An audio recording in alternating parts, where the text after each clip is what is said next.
बिरसा मुंडा एक आदिवासी नेता और लोकनायक थे। ये मुंडा जाति से संबंधित थे। वर्तमान भारत में रांची और सिंह भूमि के आदिवासी बिरसा मुंडा को अब बिरसा भगवान कहकर याद करते हैं। मुंडा आदिवासियों को अंग्रेजों के दमन के विरुद्ध खड़ा करके बिरसा मुंडा ने यहाँ सम्मान अर्जित किया था। 19वीं सदी में बिरसा भारतीय स्वतंत्रता आंदोलन के इतिहास में एक मुख्य कड़ी साबित हुए थे। बिरसा मुंडा का जन्म 15 नवंबर 1875 को रांची जिले के उलीहतू गांव में हुआ था। मुंडा रीति रिवाज के अनुसार उनका नाम बृहस्पतिवार के हिसाब से बिरसा रखा गया। बिरसा के पिता का नाम सुगना मुंडा और माता का नाम करमी हटू था।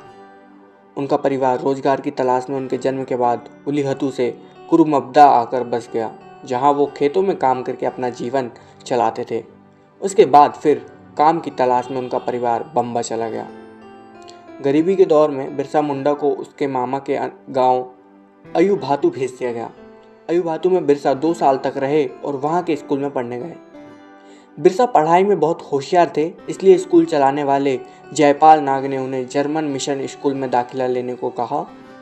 अब उस समय क्रिश्चियन स्कूल में प्रवेश लेने के लिए ईसाई धर्म अपनाना जरूरी था, तो बिरसा ने धर्म परिवर्तन करके अपना नाम बिरसा डेविड रख दिया, जो बाद में बिरसा दाऊद हो गया। इसके बाद बिरसा के जीवन में एक नया मोड़ आया। उनका स्वामी आनंद पांडे से संपर्क हो गया और उन्हें हिंदू धर्म तथा महाभारत के पात्रों का परिचय मिला। यह कहा जाता है कि 1895 में कुछ ऐसी अलौकिक घटनाएं घटी जिनके कारण लोग बिरसा को भगवान का अवतार मानने लगे। लोगों में यह विश्वास मजबूत हो गया कि बिरसा के स्पर्श मात्र से ही रोग दूर हो जाते हैं। जनमानस का बिरसा में अधिक विश्वास हो गया था। इससे बिरसा को अपने प्रभाव में बढ़ोतरी करने में मदद मिली। लोग उनकी बातों को सुनने के लिए बड़ी संख्या में एकत्र होने लगे। बिरसा ने पुराने अंधविश्वासों का खंडन किया, लोगों को हिंसा और मादक पदार्थों से दूर रहने की सलाह दी। उनकी बातों का प्रभाव यह पड़ा कि ईसाई धर्म स्वीकार करने वालों की संख्या तेजी से घटने लगी और जो भी मुंडा ईसाई बन गए थे वे फिर से अपने पुराने धर्म में लौटने लगे। 1 अक्टूबर 1894 को नौजवान नेता के रूप में सभी मुंडाओं को एकत्र कर उन्होंने अंग्रेजों से लगान के लिए आंदोलन चलाया। 1895 में उन्हें गिरफ्तार कर लिया गया और हजारीबाग केंद्रीय कारागार में 2 साल के कारावास की सजा दी गई। लेकिन बिरसा और उनके शिष्यों ने क्षेत्र की अकाल पीड़ित जनता की सहायता करने की ठान रखी थी और अपने जीवन काल में एक महापुरुष का दर्जा पाया।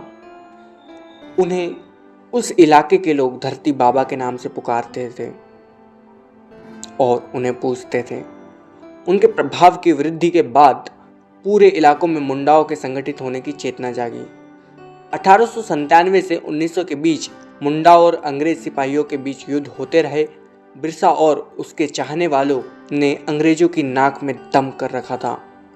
अगस्त 1897 में बिरसा और उनके 400 सिपाही तीर कमानों से लैश होकर खूंटी थाने पर धावा बोला। 1898 में तांगा नदी के किनारे मुंडाओं की भिड़ंत अंग्रेज सेनाओं से हुई, जिसमें पहले तो अंग्रेजी सेना हार गई, लेकिन बाद में इसके बदले उस इलाके के बहुत आदिवासी नेताओं की गिरफ्तारियां हुई।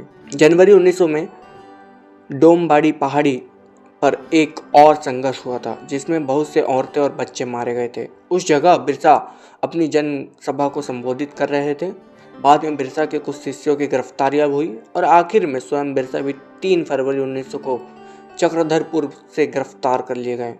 बिरसा ने अपनी अंतिम सांसें 9 जून 1900 को रांची कारागार में ली और पश्चिम बंगाल के आदिवासी इलाकों में बुंडा को भगवान की तरह पूजा जाता है।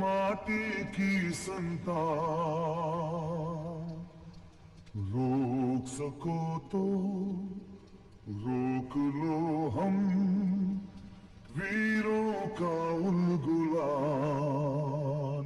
एक बार ये